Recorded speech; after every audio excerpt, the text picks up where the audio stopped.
Welcome to Curio, episode 122. This week we're joined by extreme horror and splatterpunk writer Jonathan Butcher.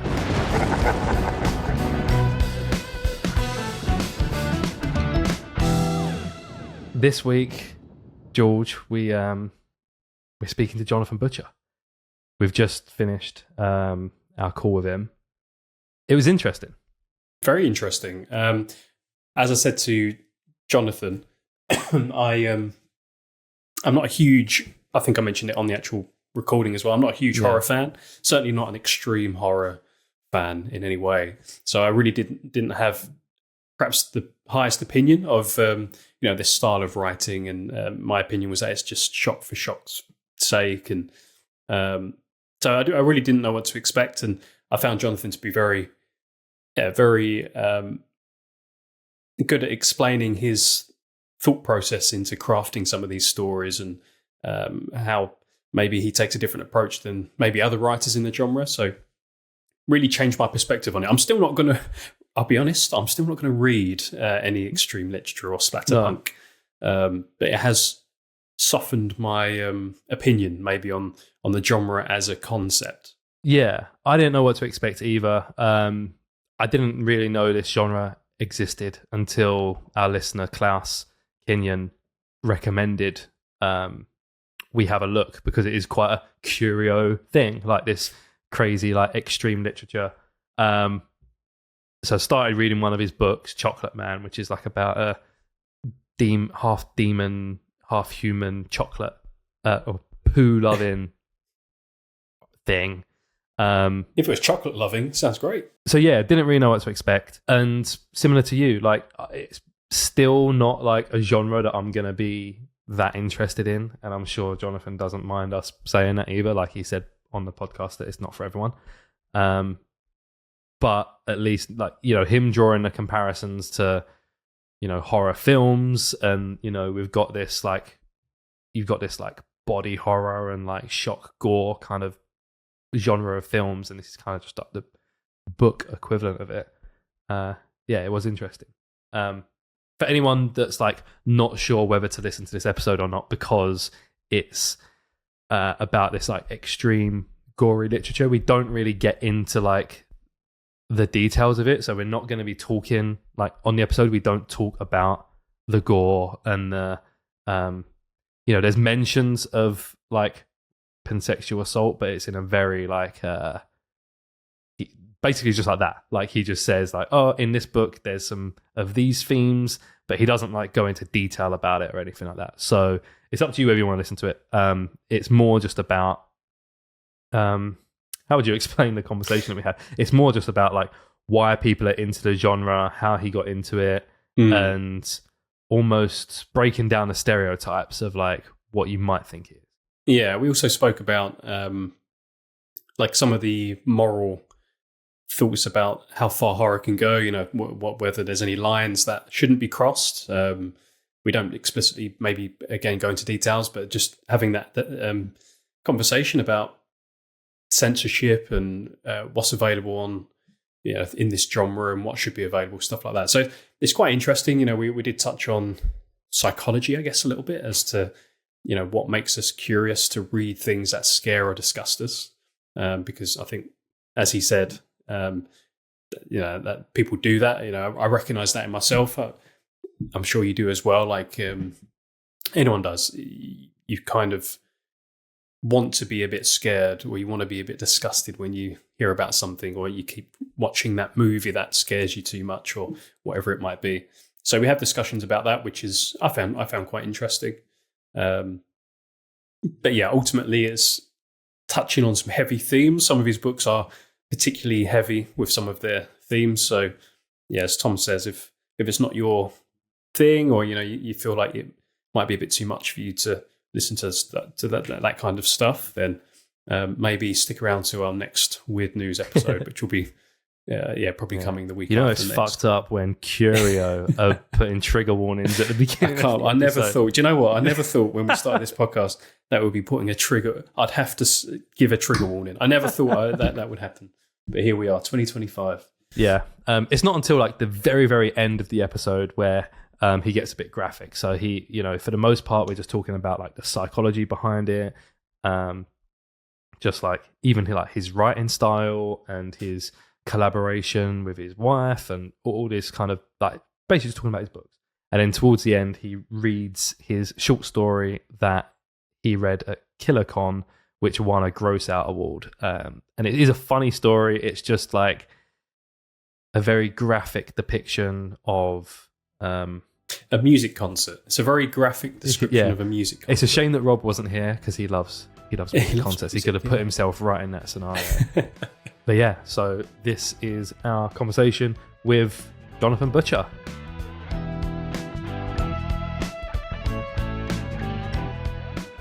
Welcome to Curio, Jonathan. Thank you. Thanks so much for inviting me. You're welcome. We'll jump straight into it. So a lot of our audience will probably not know much about the kind of work that you do. So we should really lay that out first.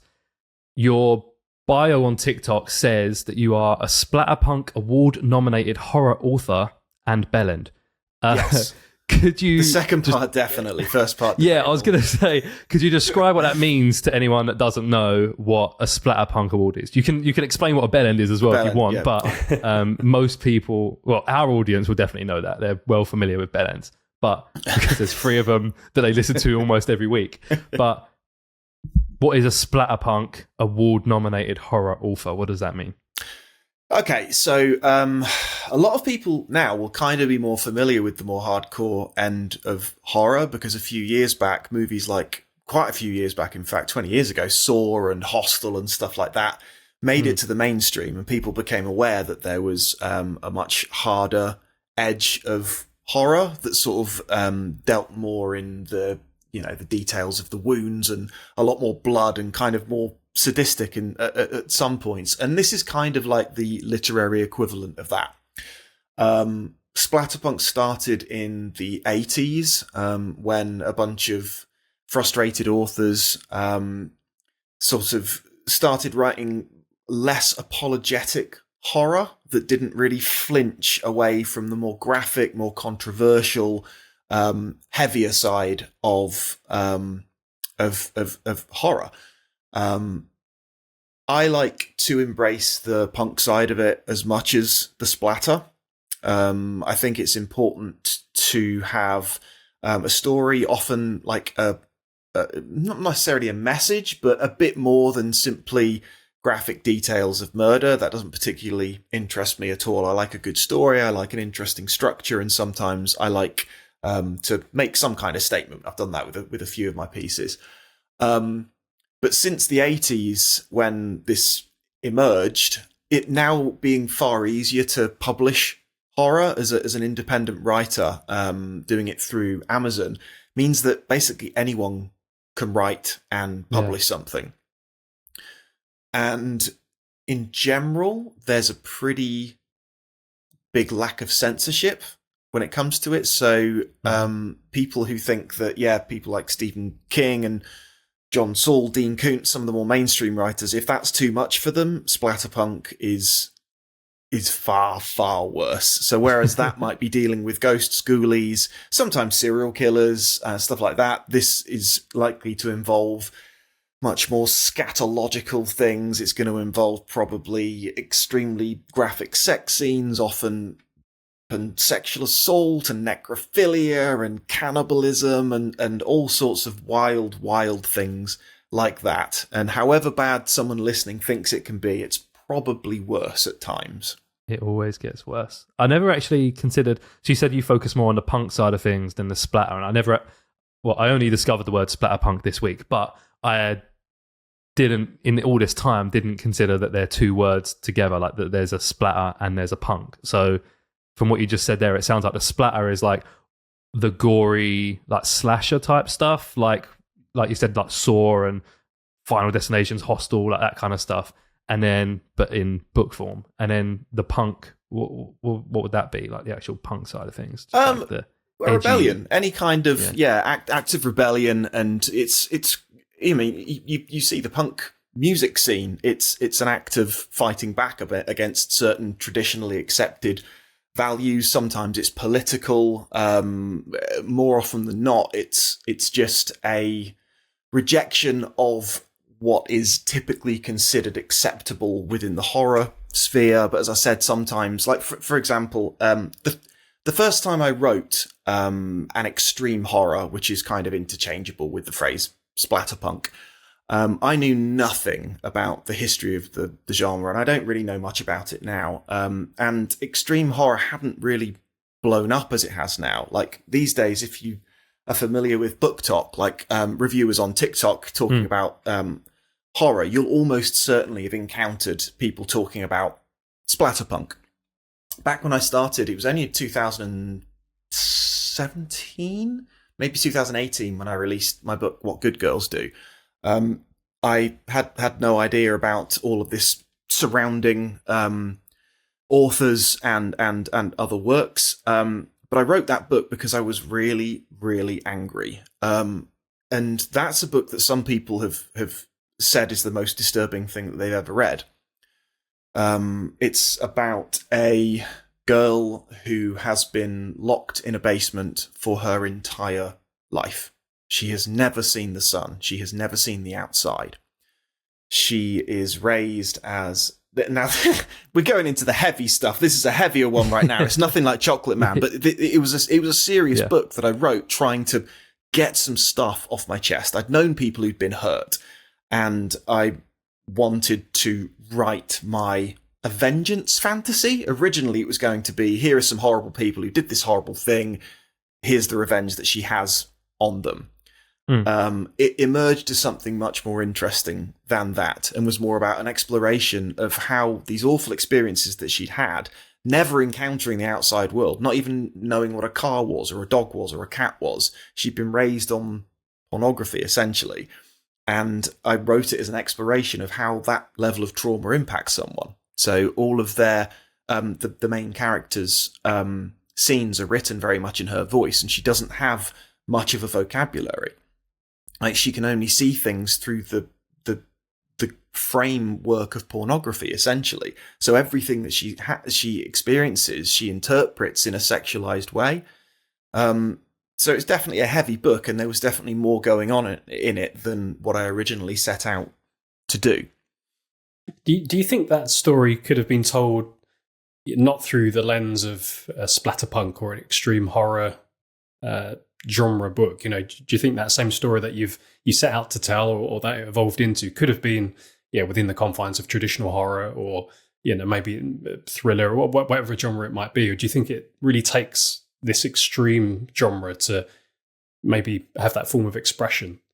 I definitely think that it could, because just before I released that book, I found out about a book called Room, which then became a mainstream movie called Room, which had similar themes in it. And it involved a woman who had been kidnapped, and she had her attacker's child while she was kept inside this room. And I haven't actually read it, I've seen the film.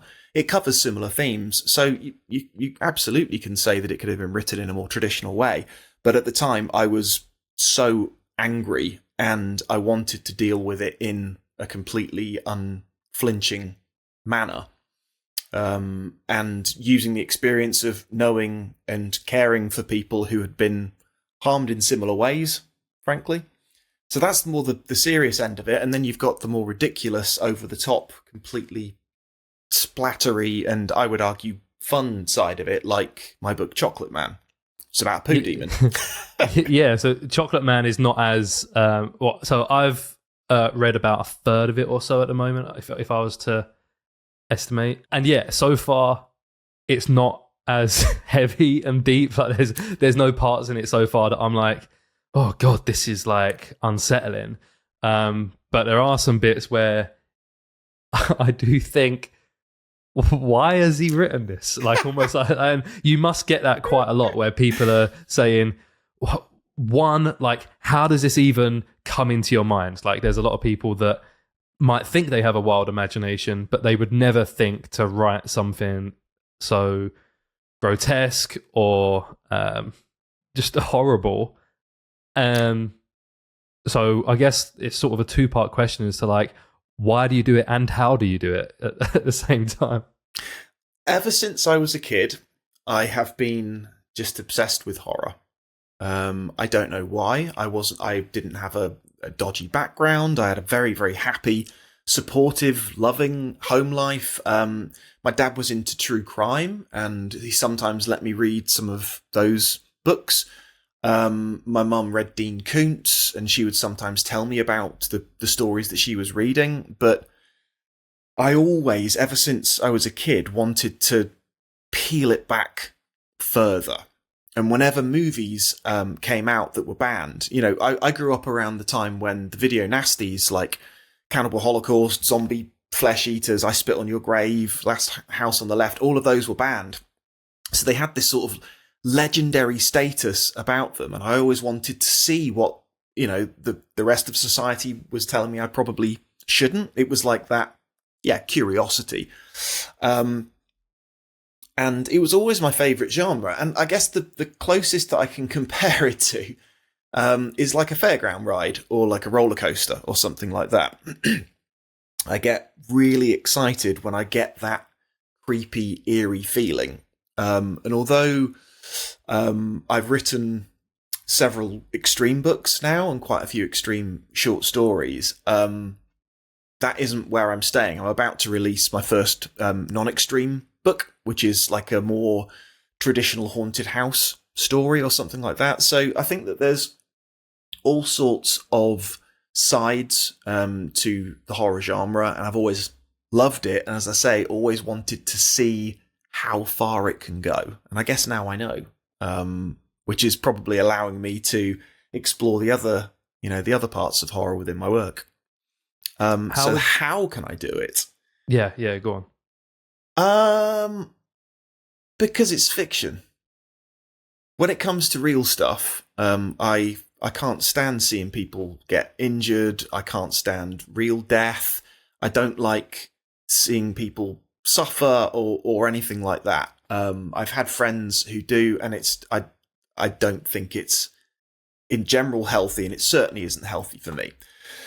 We can agree there, yeah. Yeah, but a lot of people are really into it. Like you go on some of these subreddits and see people who are really hungry for that stuff, and I don't get it. But I'm not, I guess I'm not really judging people who do, as long as they're not hurting people. But it's not for me. So I guess there's a very strong barrier between the fake stuff and the real stuff for me. It's a mental exercise, and I've always been the one who, if people are happy to chat with me, who is happy to talk about gross things. Yeah, I guess that's quite a easy line to distinguish, because there are some blurry, thin lines between maybe, and you probably experienced this, where someone hates the kind of stuff that you write and they think that's way too extreme, but for some reason they'd still be happy reading a Stephen King, or they'd still watch Final Destination, they'd watch some gory stuff, which of course again is just fiction and someone dreaming up these crazy scenarios, but then would maybe say like, this is completely not for me. But then of course the line of fiction and non-fiction is quite an easy line to distinguish. Yeah, it's certainly not for everyone. Everyone's got their limits. For the gentlest horror fans who like, just Paranormal Activity or something where it's simply a ghost and there's no gore or anything like that. There's still going to be some people who say, "Oh, it's too morbid, it's too miserable for me." Some people don't like thrillers because there's too much violence. People don't like action thrillers like Arnie. Everyone's got limits. It's just when it comes to fiction, mine are far, far beyond a lot of people's, and so are the readers and my fellow authors. It's quite funny, actually. It reminded me of I've released my most recent release was a collaboration with my wife, who's also a horror author. Yeah. And it was a book we tried to straddle between what's acceptable and write it in a traditional horror structure, but about a really seedy, grim subject. It was Michelle's idea. It's called Motel Styx, and it takes place in a reality where the recreational use of corpses has become legalized. and it takes place in a motel that allows people to indulge in these things. And the most common critical review that we get is people saying, this was repulsive, I'm never going back to it again, but for some reason I couldn't put it down. And they'll often end with like a judgmental remark. Some of them have said that, that we need to be investigated by the police and stuff like this, but will also say, yeah, but I had to reach to the end just to find out what had happened. So I think a lot of people have got that morbid curiosity as well. Yeah. I was going to say about curiosity maybe being a big driver for people that obviously venture into extreme literature and then, become maybe big fans. And I likened it to when I was a child. I've mentioned this on the podcast before, reading books about ghosts in the library, my local public library, and terrifying myself. And it was just, half of them were obviously hoaxes and frauds, but there was all these pictures and the classic ghost books you'd find in libraries. But I just kept going back, even though I was scared that evening. I kept going back because the thrill of being scared or being horrified or being intrigued by the unknown, it's a powerful human emotion, right? And I think that's even more so in writing rather than video, films or TV. I think writing just triggers people's imaginations and that's that spark for curiosity even more. I think that's probably a big reason why you see these reviews. People hate it, but then they just almost love it at the same time. Maybe that's the reason they hate it so much, because they're obviously seeing something in themselves that they perhaps didn't realize was there, or they don't want to accept that's there. I think that's definitely it. Yes, they want to read it, but they don't want to admit that they did read it. Yeah, they'll often say things like, I read this book. I don't know why I read this, and I'm not recommending it to anyone. I'm only putting it on my private profile. It's like, you just read a story. It's just words on a page. Yeah, I think that's a really good observation that you made there. Yeah, that they want to read it, but they don't want to admit it. Yeah, and I guess it's like the equivalent of watching a horror film, sort of like hiding behind the cushion or like through your fingers, where you're so scared that you don't want to watch it, but the curiosity gets the better of you, and you're like, well, I need to know how this ends, and I need to know where this is going to go. Yeah, it's a different kind of dread to when you're looking to be scared. When you're looking to find out how awful this scene is going to be, what on earth is going to happen to this poor man, poor woman, poor child, poor dog, or anything like that. It's a different kind of dread, but there's still that same sort of building of tension and then the release as whatever it is. And it's probably like a hope, if you, are writing well enough that the reader becomes connected to the character, you probably don't want these bad things to happen to this character. So the same way in a film when it's not looking great for your hero and you're like, no, please, like, pull out of it. I guess it's a similar thing to that. I was going to ask, because I don't know much. Like, I haven't read any other of this extreme horror or splatterpunk.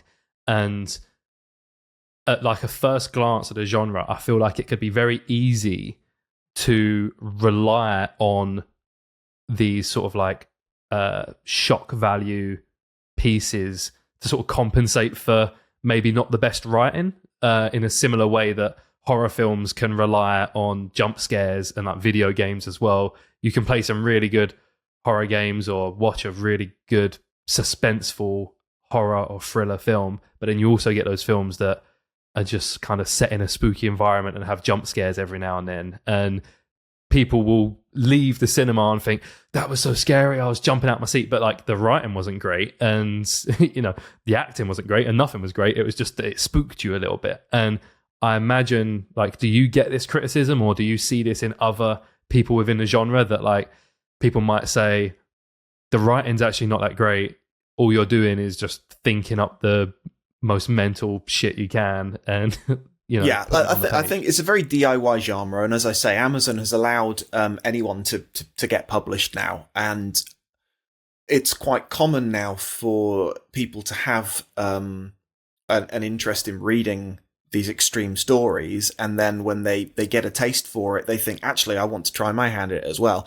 And yeah, I think it's definitely got its amateurish elements for sure, and I actually don't read that much of it, partly for that reason. When I'm reading for pleasure, I tend to read more mainstream books and a wider range of stories. Saying that, though, I think there are some fantastic authors in the splatterpunk scene. I think it's a really lively and exciting time to be writing in it. Yeah, I was going to say, who would be your suggestions for someone who wants to get into it? Maybe if they're like a noob to the genre, and from this conversation, they all they can think is, I need to read some more of this extreme literature. Okay, some of the stuff that I really like. I think Womb is a brilliant introduction. WOOM by Duncan Ralston. That is a series of interconnected short stories, all of which centre on one hotel room in the Lonely Motel, in fact, where some terrible things have happened. And I'm pretty familiar with Duncan. I would call him a friend, and it's still one of my absolute favourites. I can't believe he wrote it in a very short space of time, but the way that everything ties in at the end is phenomenal. Dead Inside is one that got a lot of criticism, but I think it's a very well written book. You're sort of supposed to hate the protagonist because he's such a cocky edgelord, but at the same time, I would say it's a very funny book. That's by Chandler Morrison. That is about a necrophile who works in a hospital as a security guard, who meets a doctor who has her own absolutely demented tastes, and they come together. Christopher Triana is a brilliant author. I would say I'll talk about Full Brutal. That is sort of like the Mean Girls of extreme horror. What a title. Yeah. That's about a girl who is essentially she's like 16, 17 maybe, but she's an absolute sadistic sociopath. And while she ends up doing some pretty brutal things, it's just as much a psychological experience as it is a visceral, gory one. And it's just about how once she starts feeding those urges, it just spirals and spirals and spirals. There are lots of other names that people absolutely love, like Aaron Beauregard, Daniel Volpe, Shane McKenzie, some of the more old school but who are still up and running and excellent would be Wrath James White, Brian Keane. Both of them, in fact, run Killercon, which is sort of the home of extreme horror. It's an annual convention in Texas, and that's where, in fact, the Gross Out contest that I won last year took place. And yeah, it's Judith Sonic, absolutely. I cannot not mention Judith Sonic. She's fantastic. She wrote one of the most notorious recent books called No One Rides for Free. That's a 50-page book, and it's an absolute abomination. And I would say, well done, Judith, for somehow getting that such a well-read book, despite the fact that it is one of the worst things I've ever read. See, now I've got that. I'm not a horror fan at all, and I really don't like it as a film genre or as a book. Reading. I don't like reading horror, but I've got the curiosity in me that you've just said it's the worst thing you've ever read. Part of me wants to read it for that very reason. It's a short read. Yeah, but it might change. It'll be over forever. Before you know it. Yeah, I don't know. It'll just stick with you forever. You can close the book at any point. And the nice thing about that one is she does a very cheesy but fun thing where you get to the climax and it just says, by the way, what you're about to read is absolutely horrendous, and if you want to stop, you can stop now. So some fourth wall breaking. Yeah, definitely. Was that one No One Rides for Free? No One Rides for Free, yes. All right. It's on your Goodreads list. Maybe I'll report back in an episode or two and see what I thought. Yeah. I realised that we mentioned Chocolateman, but we didn't actually explain the premise of the story. Could you explain what Chocolateman is to the audience. Would Without you like any spoilers. any I was background? going to try and explain it myself, but Okay. I've only read a third of it, and you're probably better at explaining it in a way that's not too spoilery. Okay, would you like any background to the story, or just what the story's about? Yeah, background as well. Yeah. I make stupid films with my friends, and I still do now. I've always done it, and still do at the age of 42. And we went out one day to just make a stupid film. Didn't know what we were going to make. At basically like an abandoned building, and they started filming me and said, "Okay, just act like this is your house, and just you take us on a tour of it." And it was just this ramshackle, shitty, like all half broken down place. And I thought, well, what can I do for my character? I'll do something weird. I'll take my belt off and put it around my neck. And then that ended up looking vaguely BDSM-ish. And then I started talking in a bit of a Cornish voice like this, and Kreb was born. But back then he was more just like a silly character, but even at the start he was for some reason just obsessed with poo. He couldn't stop talking about poo. He A bit like this podcast, really. To be honest. Certainly the last episode I listened to, yeah. He was convinced that he'd won the Poo Olympics in 1979, but there wasn't such thing as that. It was just him going onto a school playground, having a shit and being escorted off the premises.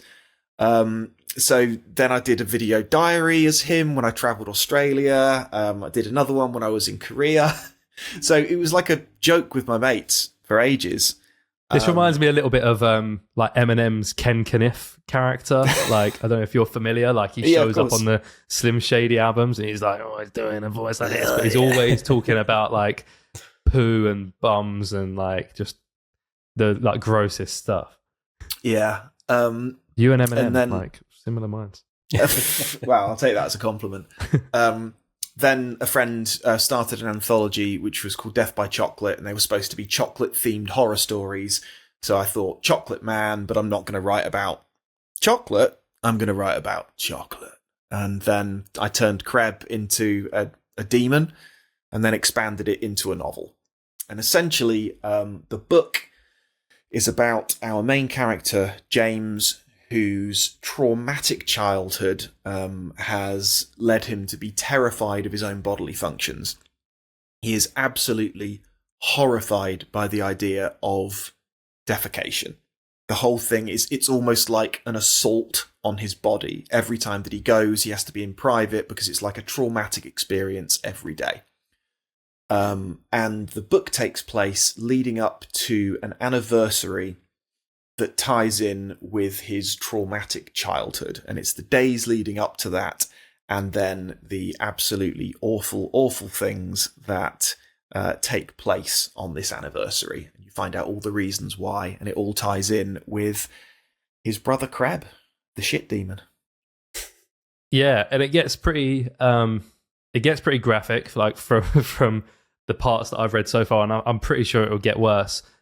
But and when I was reading it, to be honest, I was expecting almost kind of just like pointless gore, like for the sake of it, and like every chapter to kind of be just filled with the as gross as you can get kind of stuff. And it's not like it's scattered. Yeah, it's scattered throughout the book, where there might be an entire chapter or two where poo's not really mentioned, and there's not like there's nothing gross. It's the character that there's characters built in. There's a couple characters that are off doing their own thing at the moment, and they're not actually tied in with the main story yet, so I'm waiting for them to somehow show up. But they don't have anything to do with poo yet, and they don't have anything to do with Kreb. So like, I'm wondering what's going on with them. They're just like got their own struggles going on, doing drugs and whatever. But there's no, sometimes I'll read like a couple pages and I almost forget that I'm reading this splatterpunk, like disgusting book. And then I get to a chapter where Kreb shows up and I'm thinking, oh, fuck's sake, this guy's come back again. Yeah, I didn't want it to just be a wall-to-wall, like, pointless gore fest. I wanted it to be a gore fest, but I wanted it to have, ebbs and flows and to have a decent, satisfying structure and to have, as I say, more going on. It doesn't really interest me to just have relentless extremity, because it just, that's one way to just dull the point. You know, you can only take so much, and if it's just every single page, then it's no longer shocking. To me, it's no longer interesting. So, yeah, I'm actually still really proud of that book. Despite the fact that it is about such a ridiculous subject matter, it kind of does everything that I wanted it to do, and I still think it's one of the more interesting sort of, well, you'll see, structures and reveals as the story goes on, because it's, you know, the flashbacks are tied in with what's going on in today's, you know, the stuff leading up to the anniversary. So yeah, I still really like the book, but as I say, it couldn't just be nothing but poo and blood, because it would just be rubbish then.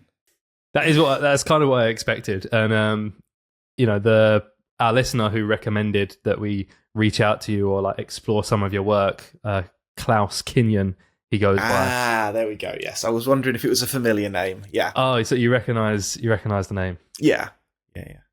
Klaus is a big fan of the show. He's listened since episode 1. Hasn't missed an episode. He's always supporting us, and yeah, he provides us with some topics. And he's the guy who gave you a little shout out and asked for us to reach out. But when he was giving me like a few different people that he's been reading and sort of exploring. I guess he was being quite brief with his descriptions, because I did just think that it was going to be pointless poo throughout the whole. I'm sure a lot of people would think it is, to be fair. Yeah, and I was saying to George before we started recording, like I've never been like a big reader. I haven't read a huge amount of books. When I was a kid, I did like just all the classic like Harry Potter, and I read like these like James Bond books and stuff. And then I kind of stopped. And then recently I've started reading again, and I'm reading some like I've read some sci-fi books recently and some fantasy books. And as I'm reading, I'm always like, how do they come up with this stuff? Like when it comes to sci-fi and they're like envisioning this future and like this crazy technology and like the physics involved, I'm like, wow, this is like absorbing this entire person's mind. And then like I'm reading Chocolateman and I'm thinking like, how does he come up with this stuff? But in like a completely different way. It just makes me laugh, to be honest. I was wondering as well, like the few books that we've spoke about just on this episode, like Chocolateman, is it What Good Girls Do and Motel Styx. You've got What Good Men Do as well, which is a sequel to What Good Girls Do. Yeah. And of course, like a few others that we haven't mentioned yet, but they're all like very different stories. Like, and some are more serious than others. Of course, Chocolateman is like a much more silly one, and then What Good Girls Do is kind of very serious and like could be. I don't think many people would get sort of triggered by Chocolateman unless they just don't really like gore and poo and stuff. Yeah. But What Good Girls Do, like a lot of people, you know, there should be a trigger warning on that book if there's not already. Same with Motel Styx maybe, but not as much. And that's more, like you say, I guess, thrillery, crimey, like side of things. Yeah, it feels almost like a wacky detective story, but with, extreme elements. Yeah. So you're kind of going like in like a few different directions. Is there like a common like a theme that runs through the book, or like how, is there a way that if you was reading this, like, oh, what makes a Jonathan Butcher book? Like when you're reading it, like, oh, I could tell, this has got a little bit of Jonathan in it. Is there like a particular style or theme that runs through your books that people could recognize, or do you tend to lean quite diverse and not versatile? I would say I'm definitely diverse, but what I actually hope is that whatever the subject is that I'm writing about, people who enjoy my work will know it's my work, because they will know that I have put every bit of effort that I possibly can into writing the best book that I possibly can.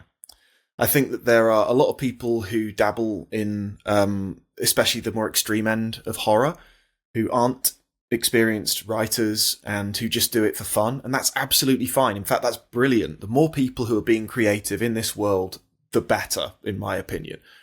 But I've been doing this since I was a child. When the kids were playing football, I was sometimes sitting on the ground writing about zombies or evil rats or something like that. I've dedicated my life to it. Like, I've been writing professionally. My day job is I'm a copywriter for a university. I've worked for magazines. I've worked in a newspaper. So yeah, hopefully the common theme is just that they can tell that I've taken absolutely every care that I can to make it as strong as I can, and that it's unique, maybe. Because as you say, they are pretty damn different.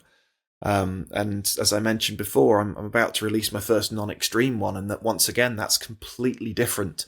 I guess the closest it is would be Chocolateman, not because of any of the extreme elements, but because it's like a pervasive, frightening presence that is haunting a couple, essentially. So no. What's the plot for that book? Have you announced what the plot will be?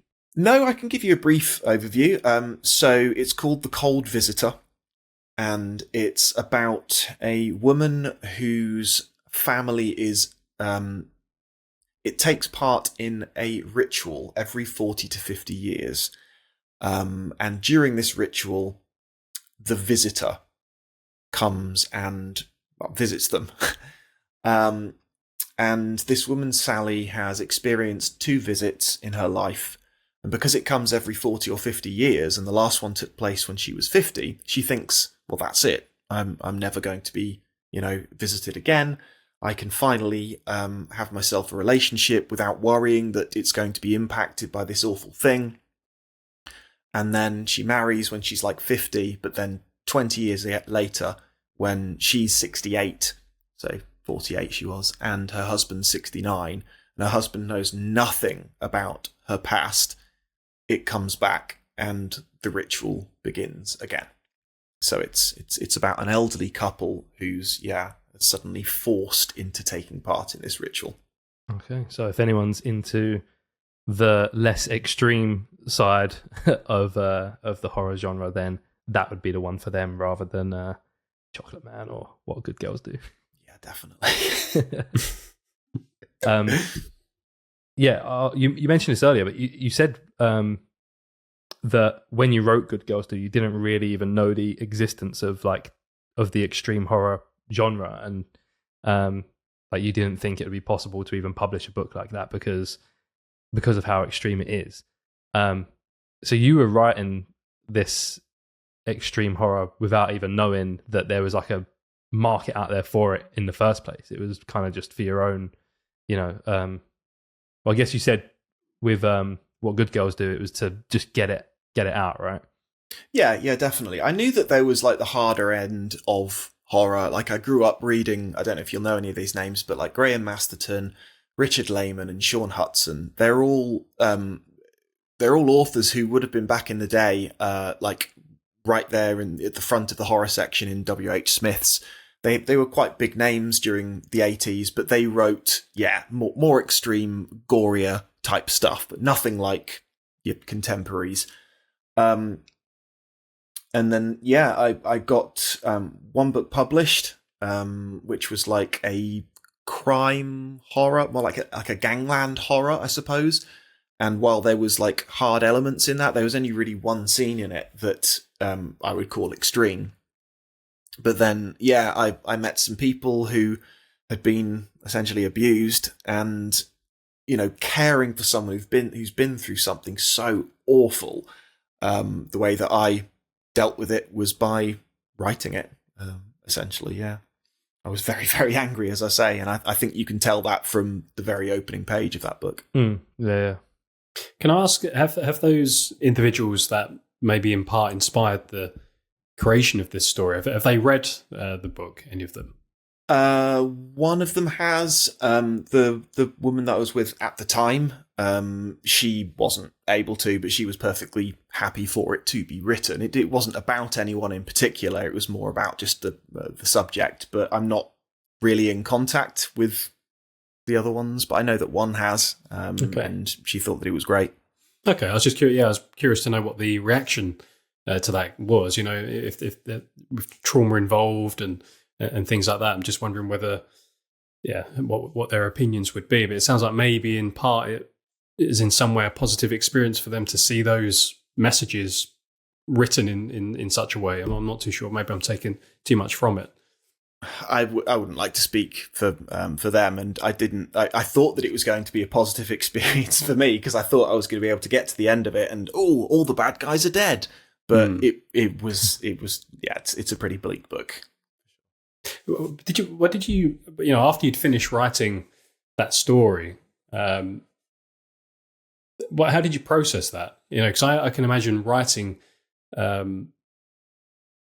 Some of that subject matter and really getting into the story or the characters involved and some of those elements, it must take a toll on you as a person, let alone as a writer. You're almost creating this story. So did you have to go through a process to maybe separate yourself from what you're writing? It was definitely a relief once it was finished, but I was, once I had gotten the first draft out of the way, and I wrote that for me, a very short time. Usually I'm quite a slow writer. I've got faster over time, but I wrote the first draft in less than a month.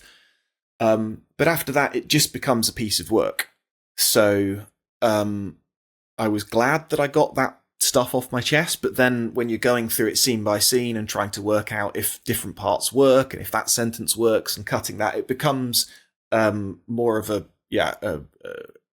process of chipping away a piece of work rather than being there right in the mindset. I would say, if anything, the sequel was more difficult to write because that expands on the original themes, and I had to do some research into the dark web and some of the crimes that have taken place there, and that wasn't fun at all. And I never ever intended to write a sequel. It's just one day the idea came to me and it was impossible not to write it because I thought that's what would probably happen, and the idea was too good for me to ignore. Have you ever had any what do you worry about, obviously your search history, you've just mentioned about having to research the dark web. Has that ever come up? Have you had any anything from internet providers or anything like that might have been triggered by some of these searches, or do you think you're on the radar? No, I'm looking at like documentaries, okay, or things like that. I would say that I tried to write a book about terrorism or with heavy terrorism elements. I would say the searches that I did for that probably put me on a watch list rather than looking up true crime documentaries. Okay, so it makes sense. You weren't actually downloading Tor and then... Jesus Christ, no. With like the gore aspects, do you sort of put in the extra effort to make it as anatomically correct as possible as well? If you... I don't really know how detailed it gets because I've only read like a small section of one book. But, if you've got things like limbs coming off and like bodies being torn apart and you're trying to be as detailed of it as possible, you kind of have to know like what is in the human body. Like I could say his arm was ripped off and his bone was shattered here and like there was vessels being pulled out, but like I don't really know exactly how it's all layered in the arm. So like if you're trying to be super detailed, do you do like the research into that as well? I certainly try and keep it realistic. Especially in the more serious stuff. Chocolateman, maybe not. It was quite easy. But I never try and be as graphic and explicit about the mechanics of gore as I can. Like some people have said that what Good Girls do is very, very graphic, but if you actually look at it line by line, it's not really that explicit. It's more the atmosphere of everything and the subject matter itself. And the mind can paint a picture, right? Of like, you don't have to be super detailed, but the mind can fill in those gaps, I guess. I think so, yeah. And at different times of my life, I've known people in the medical profession, so I can talk to them about, how you would... There's a certain injury, in fact, that takes place in What Good Girls Do towards the end. And I was like, well, would it be possible for someone to survive this? And if so, what would give them the greatest chance of of living. So I included that after a conversation with someone who was an anesthesiologist. But yeah, I think it's important to stay as accurate as I can. But I'm never trying to like talk about all of the different layers of the epidermis down to there and name the bones and I'm just like do like a Tolkien level like entire chapter on an arm being ripped off. No, that's not me. Your most recent book was Motel Styx, right? And that was a collaboration with your wife Michelle. Mm-hmm. Yeah. What is it like writing a book as a collaboration? Like I don't really know what it's like to write a book anyway. Like I can imagine it's hard, but how do you decide who splits what part of the writing? Because unless you've got the exact same writing style, then of course there's going to be creative decisions where you're going to go in want to go in a different way to each other. So how do you like decide what way to go? Like who gets the final say? And also like, is it difficult working with your wife? Like a lot of people working with their partner is one of the last things they'd want to do because, you spend all day with them in the first place, or outside of work you do. Yeah. So yeah, how do you split the writing creatively? And then also like, did it piss you off after a while? Well, the only reason that we are together is because we're both horror authors. We got together while we lived 5,000 miles apart during the pandemic. And the only reason that Michelle sent me a friend request on Facebook, we met on Facebook, was because we had mutual friends in the horror writing community. So it'd always been a big part of why we are attracted to each other and why we love each other, because we've got this passion for writing crazy things. She is far better at ideas than me. She likes creating, really detailed ideas and wild concepts of the way these new systems and concepts could work. Like some of her stuff has been a little bit like Black Mirror, where you can imagine a future scenario and then Michelle will really go into great detail on how such a thing could possibly work. And Motel Styx came about because I was doing another podcast into German horror. And I was like, I've got to watch these movies. Do you fancy watching one with me? And Michelle and I watched Necromantic while I was living at my parents' house during the pandemic. And she was living 5,000 miles away in Washington. And it gave her this idea of what it would be like if such things were legal. So the idea was very much hers. And she started putting the process together of how a business could actually sell such things. And she had like a vague idea of how the story might go. It was going to be about a guy who is his wife has died in some circumstances and given her body away to the motel, and he's going to try and stop other people having their way with it. So she'd started on it. And by this point, we were living together when she'd actually started writing it here in England. And I knew that if she did it only herself, it would probably end up being a short story. She doesn't generally write longer fiction, or at least until Motel Styx, she hadn't for a long while. And I was just like, I want in. I think this is such a brilliant, unique, messed up idea, and I really think that I could bring something to it. So I was writing What Good Men Do and finishing a master's at the time, so I had no time whatsoever at this point. So Michelle started fleshing it out, did like 17,000 words, which was the first draft. And at that point, I'd finished the book, finished the master's, and I was like, okay, can I take a look at it now? So then I took that and expanded it to 45,000 words, something like that. And we passed it back and forth always. And I said, we've got to have the understanding that you have got total veto control over this. We've both got very different, quite well matched, but very different strengths. Mine's better at like characterization and structuring. She's better at like beautiful, like lyrical sentences. She writes like literary horror as well as the stuff like Motel Styx. And yeah, we just passed it back and forth until we were happy with it.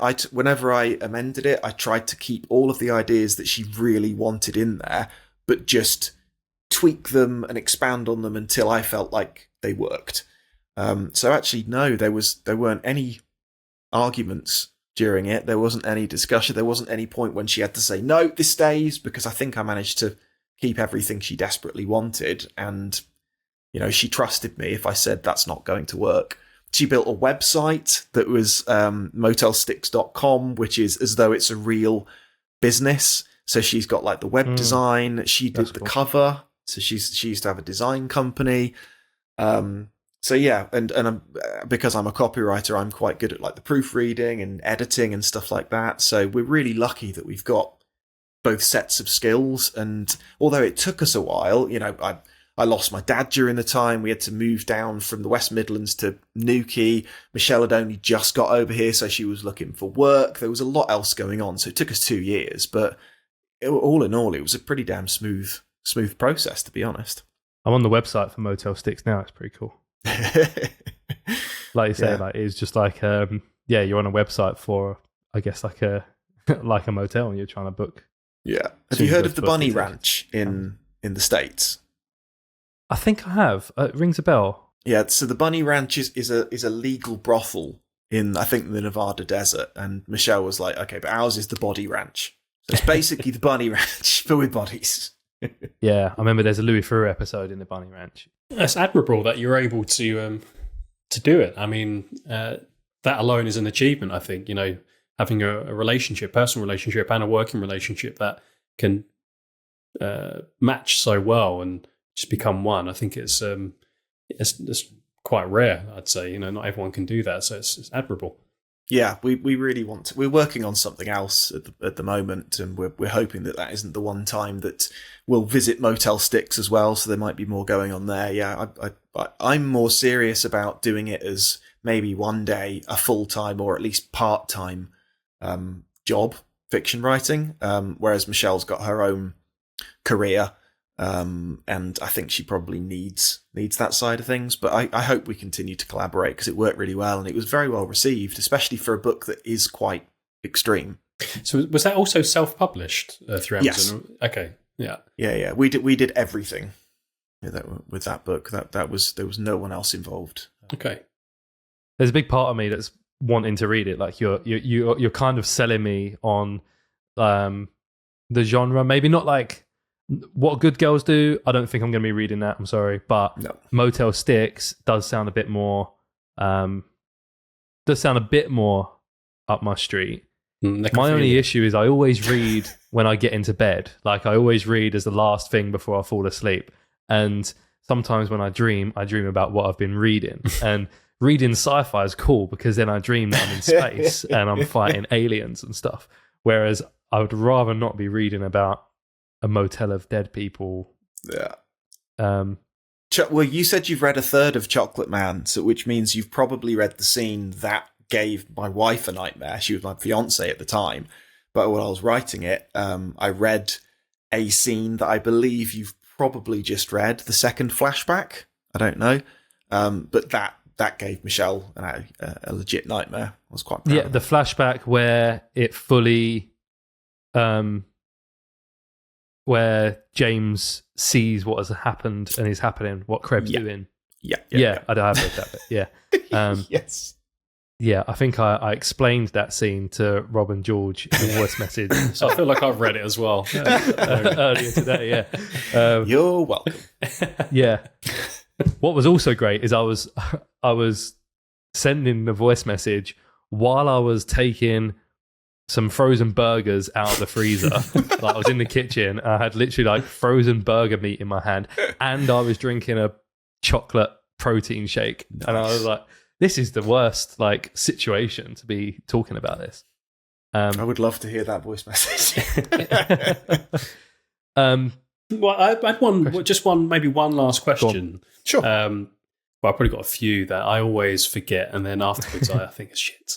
But one question I wanted to ask you, just to get your opinion on, was how far do you think horror can go? Do you think that there is a line that that eventually it goes too far and it becomes just too gratuitous? Is there a balance that needs to be struck with horror? You've mentioned a few times now that people can self-publish and, it's open to anyone and that really opens the door to anyone writing. And obviously that's a great thing creatively. But do you think that there's some concerns there? So yeah, I guess my question really is how far can horror go, and do you think there is a line that eventually needs to be faced up to?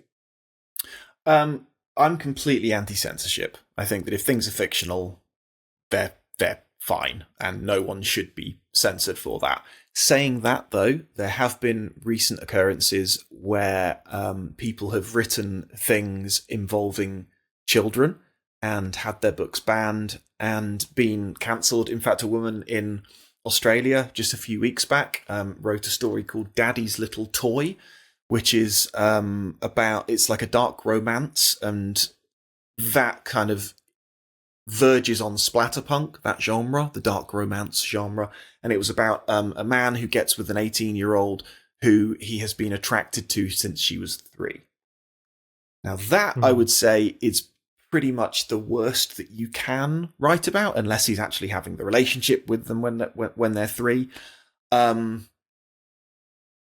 So I think that's probably the boundary that most people will all agree. If there is a line that should not be crossed, it should be that. But in my personal opinion, I think it's a really boring thing to strive for if you are trying to be the most extreme. I think that is there's always going to be something that you can do to make something worse, and what's the point? I'm much more interested in reading a dark, twisted, wild, taboo-breaking story that is actually interesting, written well, thought-provoking, well-structured, great characters, does something to me while I am reading it. So, yeah, for me, I'm anti-censorship. For the horror scene and the world at large, I would definitely say that there are certain boundaries that should not be pressed past, and yeah, I think if you are just aiming to write something that is the worst possible thing, it's kind of dull. It's a bit of a tough one because, like, I'm similar to you, or I'm pretty anti-censorship, and I guess like a bit of a libertarian in some ways, because I think sometimes like the public and the market can make that decision. Like, if you write something that's so awful, I don't think you should be, prosecuted or whatever. But I do think that if it's that awful and that bad and there's no redeeming qualities to it, people aren't going to buy it, and it's not going to go anywhere. But then there's always fucked up people out there that will, like, if it is something about children, like there's people out there that might, even if it is an awful book, be like, that's up my street. It's difficult because you can never tell what is going to float somebody's boat. Yeah. Like, I was very careful when I wrote the more graphic scenes in What Good Girls Do, to firmly put the reader in the position of the victim. I didn't write about body parts. I didn't eroticize anything. But who knows? Maybe that's what certain people want to read. You can never tell how the reader is going to respond to your work. So yeah, we mentioned earlier Killercon, which is a horror literature convention in Texas. Happens every year, I believe. Yeah. And was it last year that you flew out there and you won the Gross Out contest? Correct. So to end the episode, we'd like you to read the short story that you read that won the Gross Out contest. So I guess a trigger warning for people that don't want to be too grossed out. If you've made it this far, well done. It's no shame to tap out here and end the episode. But if you could read out that, I don't know where this is going to go because I don't know like how bad this is, but I imagine it's pretty bad if it won the Killercon contest. Well, let me just preface it though with the contest. It is supposed to be funny. You're not supposed to write the most disturbing shit you possibly can. Right. It's supposed to make the audience laugh. So yes, this is definitely extreme, but it's also utterly ridiculous. Unless you have anything else that we haven't covered that you'd like to talk about. No, just thanks so much for inviting me on. I always love to talk horror, and you guys are sound as hell. So yeah, just thank you. Thanks for joining me. I appreciate it. So yeah, Jonathan, if you could read us out with your Killercon contest winning short story. No worries. I actually memorized it when I was there and acted it out, but just in case I mess it up, I'm just going to read this one. Okay. This is last night's gig. Dude, I know you think they've sold out, but last night's Scrotum Grenade gig was incredible. They played Dogshit Gangbang, Rapped by a Tractor, and No Thanks Grandad, We're Related. And get this, for the encore, Viagra Overdose, the bassist, Patty, drags me on stage, shoves me to my knees, and lifts her skirt. She smells awful, like a month-old shrimp taco topped with a month-old miscarriage. She bends over and flump, prolapses from both holes, drowning me in cunt guts and inside-out butt. Then, through a layer of slime, I spot the singer, Ronnie, taking 4 fish hooks out of his pocket. So there I am, bedraggled with Patty's pink poo pipes and barfed-out baby box when she leans to the mic for the chorus and sucks it all back in. But when I wipe my eyes, Ronnie is coming for me with those fish hooks. The band is smashing through the middle 8, the crowd is going nuts, so I just pull out my dick and yell, "Go for it!" So, he stuffs all 4 hooks up into my piss hole and gives the twine they're attached to random audience members who, in unison, yank them. It feels like I'm urinating a refrigerator. I look down and my dong looks like a little snake with a big open mouth, and that's when the singer gets his dick out too. Now, I'm not into dudes, but this is fucking rock and roll. So, during the song's last chorus, Ronnie jams his cock up into mine. The crowd is chanting, "Make his dick gape! Make his dick gape!" And they're all jacking off or jilling off towards the stage. As the band strikes the last chord, I just puke with pure joy all over Ronnie, and he uses my spew as lube to fuck my dick, then pulls out and jizzes blood all over the front row, which then makes the audience come too, all over the stage, transforming it into a spermy, squirty swamp. So as I'm slipping in this hideous quagmire, each climaxing concert goer takes out a knife and starts jamming it again and again into their stomachs. They fall over, gushing gore, unraveling intestines, still masturbating, and in their death throes, they all shit themselves with one massive, synchronized corpse fart. Curtains close. It was insane! Well, yeah, of course, I survived. Oh, shit. Yeah, you're right. They used to be much more hardcore. Rob would have loved that.